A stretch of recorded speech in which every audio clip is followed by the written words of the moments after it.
Instead of becoming a respected great nation, it risks becoming a more isolated pariah.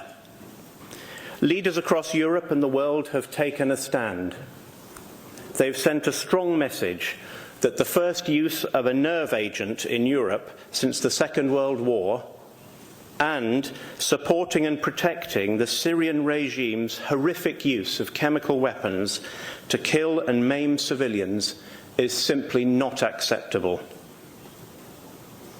But also, the Russian government's invasion of Crimea, the taking of territory from another sovereign European country by force, cannot be acceptable.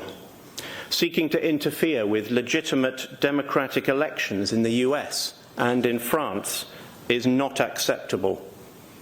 Attempting to mount a coup against the elected government of Montenegro is not acceptable, and neither is unleashing cyber attacks of the sort that you've already heard about this morning against our countries and institutions, including the attacks that you've heard about against German institutions like the Bundestag here in Berlin. Age-old attempts at covert influence and propaganda have been supercharged in online disinformation, which can be churned out at massive scale and pace and little cost. The aim is to sow doubt by flat denials of the truth, to dilute truth with falsehood, divert attention to fake stories, and do all they can to divide alliances.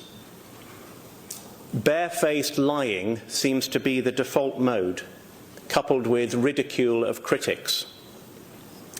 The Russian state's now well-practiced doctrine of blending media manipulation, social media disinformation, and distortion, along with new and old forms of espionage, and high levels of cyber attacks, military force, and criminal thuggery, is what is meant these days by the term hybrid threats.